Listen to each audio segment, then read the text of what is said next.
Hey, I'm Dr. Dale, and I wanted to quickly talk with you about a condition or a problem that I oftentimes see in my clinic. What is it? It's gallbladder disease. It's cystic ovaries. It's spastic or digestive issues such as constipation. Now, I deal with patients with these conditions and I see them get well and no longer have the pain in their right upper quadrant in the location of their gallbladder. I've even had women go back to their medical physicians, their OBGYN, and see under MRI or under ultrasound that their cysts had healed and disappeared. I've seen people relieve constipation once we corrected their spine.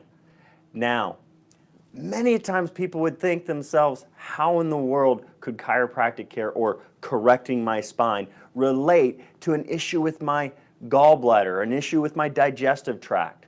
Well, I'm here to tell you there's a strong connection. There's a direct connection between the function of your organs and the alignment of your spine. How does the alignment of your spine impact the function of your organs? It's simple. Your brain is the control center. It's the master control system computer running and controlling every single function in your body, from your digestion to your heartbeat to your lungs to breathe to your gallbladder to function properly. Everything is controlled by the nervous system. What does the spine do? It protects that nervous system. It allows for the proper communication from your brain down the spinal cord over the nerves so that your organ, your digestive tract, whatever it may be, may function properly for you. Now, the research goes way back. That's what's so surprising to me, because I guarantee you somebody watching this right now has had their gallbladder removed, and that's the problem I want to talk to people about today. I just sat down with a patient here recently, spoke with them about the health problems that they were dealing with, and they were dealing with right upper quadrant pain in their abdomen around the region of the body that many would be diagnosed with gallbladder problems for if they had that pain. She was dealing with that, but she had on her chart, she had already had her gallbladder removed.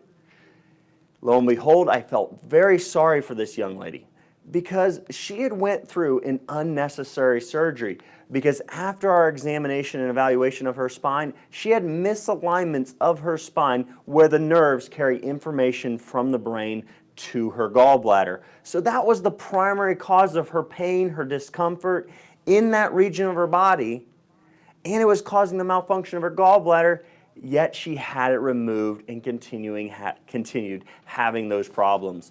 Now, the research goes way back, and this is the problem we have right now in our healthcare system, is we oftentimes don't look at what is causing the malfunction of this organ. Why is the person having this problem in this region of their body? Rather, we say, oh, there's a problem. That organ, that area of the body is having pain. Let's go in there and let's cut something out. Let's remove it, thinking we could remove the problem. Well, I'm here to tell you right off the bat, you are not healthier because you had an organ removed from your body. We didn't take care of the underlying cause of that. How far back does the research go in the medical community? Stanford University study right here in my hands from 1933, folks, 1933, describing how people would have organ malfunction inside of their body, yet no improvements after surgery to remove that organ, such as their gallbladder or their ovaries or parts of their colon. They would have to go to a chiropractor or a structural corrective orthopedic, an orthopedist who actually does structural correction. They used to have these back in the 1930s. We don't see a lot of them anymore. We oftentimes want to jump to the drug or the knife to try and fix the problem. I want to show you directly from this study, from this research study, some results that were achieved through correction of their spine and how they were able to determine all the way back in the 1930s and even before that, that misalignments such as scoliosis or the misalignments of the upper neck could cause organ dysfunction and health problems in our population and individuals. So here we have it. They describe pain in the gallbladder and the epigastric, so the upper digestive area, was noted when the mid-dorsal area was involved. The mid-dorsal, what are they saying that? What are they saying by mid-dorsal? They're talking about, everybody understands that a dolphin has a dorsal fin on their back. Well, dorsal means this region of the spine, of the back. Well, when they had misalignments in the upper dorsal area to mid-dorsal area, they would have problems with the gallbladder or upper GI, upper gastric area, upper digestive tract area. So they had found there was misalignments through here where the nerves branch from the spine and go to the gallbladder or that region of the person's body, for which that was giving them the problems, the malfunction with their organs, and the pain and discomfort. But they said, even back in 1927, research was done to investigate a follow-up of reports of operations for chronic appendicitis and gallbladder disease done by a large group of capable surgeons, and found that a fairly high percentage of surgeons, or high percentage of the patients, they were not relieved of their pain. They were not relieved with the operation. Going on, this doctor stresses that importance, this medical physician, mind you, stresses the importance of distinguishing between abdominal pain due to intercostal neuralgias, so between the rib cage through the dorsal spine being out of alignment, putting pressure and tension on the nerves that branch from that region. He says it's important to identify if that is the cause for appendix or gallbladder issues. A brief mention is made of a girl with chronic appendicitis, appendix problems, and later whose apparently normal right ovary was removed. A normally functioning, healthy ovary at that moment was removed with a return of right-sided symptoms and right-sided pain in her groin or abdomen, lower part of her abdomen.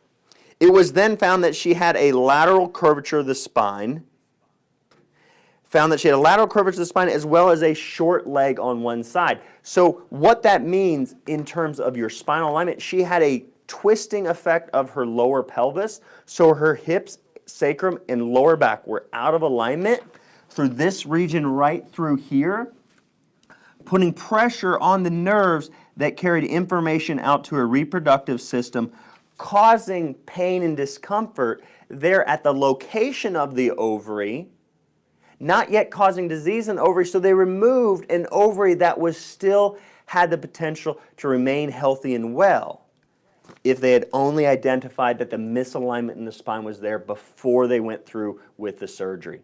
So what does this mean for you out there listening right now? Well, if you're having abdominal pain, digestive issues, you're having gallbladder issues, even pain that would seem to be appendicitis, if you're having those issues, before you go under the knife, before you have that organ removed, or if you've had that organ removed like this young girl that I first mentioned, if you've had that organ removed and you're still dealing with the problems, don't just keep taking pain relievers and anti-inflammatory drugs. Let's get to the root cause of a majority of people's digestion, gallbladder, appendicitis, reproductive issues. Let's get to the root cause. Let's identify if your health problems are stemming from the alignment of your spine. They go on here. This doctor says a chronic appendicitis. These are conditions they list. Chronic appendicitis, chronic cystic ovaries, spastic colon, so that would be digestive issues, IBS, irritable bowel syndrome, even Crohn's disease, all the way to just constipation and diarrhea, and many others. It is my belief, this is the doctor speaking in this research study, this researcher says, it is my belief that many instances of mistaken diagnosis is in this group occur either because A, the relationship of the visceral, that's your organ function, disturbances to the spinal curvature is not recognized, so most doctors have not been properly trained. They're talking about this back in the 1930s. Well, sadly, here to this day, we still do not have the majority of our medical physicians or physicians out there, doctors, recognizing that spinal misalignments or trained in evaluation of the alignment of the spine. They're not trained in that, therefore they miss the actual cause of somebody's health problem an organ malfunction. He says, or B, the curvature itself is not seen because of faulty examination methods. So basically what he's saying there is they may have been lying down on a table. The research discusses how lying down on a table flat and looking at the spine is not as effective as having somebody weight-bearing, standing up in a neutral position and then evaluating how straight their spine is from the front to back, and whether they have the normal curvatures of the spine from the side where they should be. He goes on to say, an examination of the body in a neutral standing position is as important as palpation of the abdomen with the patient lying relaxed on the examining table. So on the examining table as well as standing in a neutral position. We need to evaluate not just where they have the pain, because that may be the symptom, that may be the check engine light, but why is that check engine light coming on? It's because there's a problem further internally inside of the mechanics of the spine or the mechanics of the engine. Hopefully you understand that analogy there. But what do we need to do? We need to change the way our healthcare system is running. We need to seek out underlying causes of health problems. We need to seek out the underlying cause of why somebody's gallbladder would be malfunctioning and causing them discomfort and causing them pain. We need to seek out why somebody's digestive tract is not functioning and pushing food through efficiently and why it's not digesting efficiently. If we figure those things out, we seek out the underlying cause, which when we think about it, how simple is it to understand that if the control system is our brain, that the wires transmitting the signals for proper function of our digestive tract or any organ in your body is the spinal cord and those nerves, how hard is it to realize that the alignment of your spine is so critical to the communication from the brain to these organs? So if we can identify the subset or the majority of the population that is dealing with organ malfunction and health problems because of their spine, how many people could we save from surgery? How many people could we save from continuing to suffer with discomfort or problems and health conditions that are resulting from the misalignment of their spines when all they've been given the opportunity in treatment is drugs or surgery? That's the problem we need to fix in our healthcare system today. Thanks for watching.